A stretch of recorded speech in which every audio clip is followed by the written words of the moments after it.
Robert Adelson testified. And I think it's really interesting because we've never heard from Robert before. So this was something new in this trial. He finally broke his silence and testified. He moved out at 18, which I think is very telling. He kept in touch with his family, but not a lot.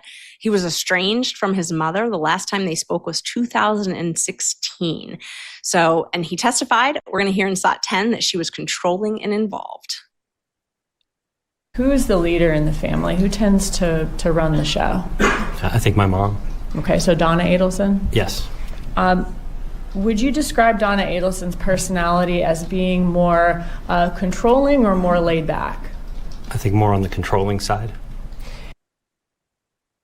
All right, so Dave, you think he was the most important witness.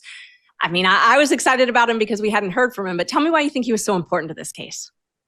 Well, we had never heard from him before. I thought he was the most interesting witness because you see how different he is from his brother, Charlie. Charlie fashioned himself as the maestro. He lived in South Florida. He dated shot girls. He was high on cocaine a lot. He was jacked up on steroids. He was living the fast life, going to Thailand to do God knows what. And he was the one on his Ferrari with the license plate maestro who thought he was the maestro, who thought he was, like his mom, pulling the strings, who could arrange for a murder. Meanwhile, Rob goes in a different direction. Rob actually was involved with a woman of Indian descent, and his mother did not approve. And so they had a bad breakup about it. But then he agreed to move on from his Indian girlfriend, and he found someone else with his mother's approval. That fizzled, and he went back and married the Indian woman, and they're happily ever after, and he didn't speak to his mom much. But what was really, and that was not allowed in evidence, by the way, but that tells you the backstory. But what was really powerful was his conversations with his mom when he tried to bring up the murder of the son-in-law, someone like they knew so well, part of the family, and the mother never wanted to talk about it. In fact, said, "It's not my business. I don't care." Really? I mean, this is the woman who was crying when she saw the photos of Danny. This exposed her for whom she is. Yeah, and we've got those clips to play. I think that one that you were talking about, but also when Donna told him that someone had knocked on Danny's door and shot him. How would she know that? So if we can listen to, I think we've got that SOT 11. One of the things that she told me is, it bothered me, but I didn't have any other details about. But she said that, someone went to the front door and said, "Are you Dan Markel?" and then shot him, and then. I said, "Well, how could you know that? Who's telling you that?" And she said, "Well, that's just what they're telling us." And okay. So she said someone told her that someone knocked on Danny's door, said, "Are you Dan Markel?" He said yes, and the shooter shot him. That's the story I heard. And, later we found out that wasn't what happened, but that story bothered me a lot because there's only one way you could hear that story. Okay. But look, this guy, though, to be cross-examined up the hilt right from the very beginning. So your mother's very controlling, correct? Correct. How old are you now? Oh, you're 38 years old. So, and you haven't spoken to your mom in a decade, right? So you were 28 years old, right? And your mom has lived 10 years, correct? Correct. And you haven't been around at all, correct? Correct. And you don't know anything about Wendy and her marriage and her divorce and all of that stuff. Correct? Correct. And you don't know what role your mother played whatsoever. Correct? Correct. Because you don't call your mother, right? Right. You didn't call her for Mother's Day, right? Right. You didn't call her for her birthday, right? Right. So therefore, you're coming here, you're telling the ladies and gentlemen of the jury what your mother is like 10 years after you've spoken to her. So she was 68 years old and now she's 78 years old. Do you think people change over the time? Yes, yes. So when you tell these people that your mother was controlling, you're talking about when you were 18 years old and you left the house. That's 20 years ago. Correct? Correct. And in fact, when she told you he got shot and someone came to the door and knocked on the door, she said, "That's what they're telling us," right? You don't know if a detective told her that. You don't know if she read that in a newspaper. And in fact, it turned out not to be the truth. So she didn't know what actually happened. She just blurted something out that she heard. Correct? Correct. Thank you. I have nothing further. Bam, that's going on Arthur's website. That's not what the defense lawyer did. I think they asked 2 questions on cross. Well, they should have called me, man. Yeah, exactly. And then that's, that's what a good cross does. But sorry, Dave. No, Arthur's a great lawyer. And you can see why. There were definitely some money left on the table by the defense here. But I think that Robert did a great job. He came across so credible, so sincere, with the pain in his eyes. You can just see it, that he didn't want to be there to testify against his mother.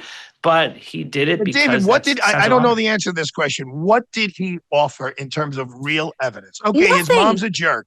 But Nothing. what did he give in terms of His- something you can hold on to? His mother knew details about the crime that no one else knew, She was like the day wrong. after. But she's wrong. In other words, she doesn't know details. He said they came to the door and asked. He didn't die in the house, right? He dies in the car, doesn't he? No, well, I thought Oh, he shot. they shot him, but and we don't know if he actually said, "Are you Danny Markel or Dan Markel?" So that's true. But the fact that the mother said it and what she said later about "I don't care" and she refused to talk about it, and he kept trying to bring it up, and she would never want to talk about it. It just is bizarre behavior. I don't know what kind of evidence that is that she's refusing to discuss it. And then says, "I don't care." You're asking the jury to send someone to jail for life. Is that really evidence? Look, I don't want to talk about it. I didn't like the guy. We went through a horrible situation with this divorce. He tried to take my grandchildren away from me and from your sister. I don't want to deal with it. It happened, and let's move on. Well, also, I didn't think it was relevant at all. Well, also, remember, her defense is that I had nothing to do with it. Wendy did it all on her own. Charlie did it all on his own. And here he is saying she is the most dominant, controlling person in the household. She's involved in every part of their lives. Who knows better than her own 20 son? years ago, Your Honor. Right. 20 years ago. That's the last time he lived with this woman, maybe more. People And I don't can't change. believe that Robert was allowed to testify that he thought it was strange that Donna wasn't curious about who killed Markle. How is that relevant? How is that not objectionable? How was that allowed? We've got that at SOT 12 if you can play that. After the murder of Dan Markel, did Donna Adelson seem curious about who killed Dan Markel? No. Objection. Objection, She's- speculation. Was there a complete lack of curiosity? Yeah, nobody seemed curious. Did you actually ever ask her, like after the murder, like, hey, like, what do you think happened? What do you? Objection, Yeah, relevant. and the conversations were kind of rerouted, or that was certainly discouraged, and it was probably like maybe sometime like mid-August, when I finally had a chance to ask and say, what is going on? This was not a small event. This was getting a lot of notoriety, and I said, what do you guys think happened? And she had said, I don't know and I don't care. It doesn't concern me. Oh, come Was on. that out of I know. character for her to not be curious and not be asking some questions? Yeah, I mean, it was an unsolved murder of, my former brother-in-law, like someone that we all know very well. I mean, if it was like some neighborhood gossip, people would be interested. This was like national interest, and nobody had any curiosity about, who did this to Danny. That sounds like family gossip. I can tell Arthur and I would have been jumping out of our seats. to Objection. I'd be object. moving for a mistrial. I would too. I'd be moving for a mistrial. Like relevance, it's speculation. Well, what does it Prejudicial. matter?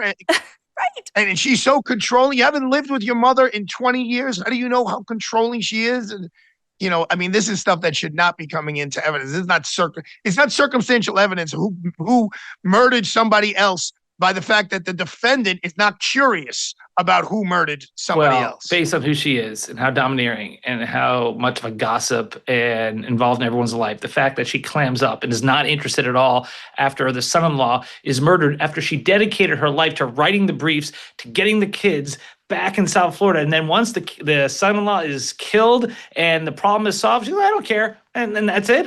Really? I just think it's very relevant. Maybe you want to object because it's too relevant, too powerful, and too damaging to your client. Maybe that's why. It was just speculation. I mean, it can be damaging, but the jury's going to mistake that for something else, something actual, real evidence, which they just haven't shown at this point, especially with that witness.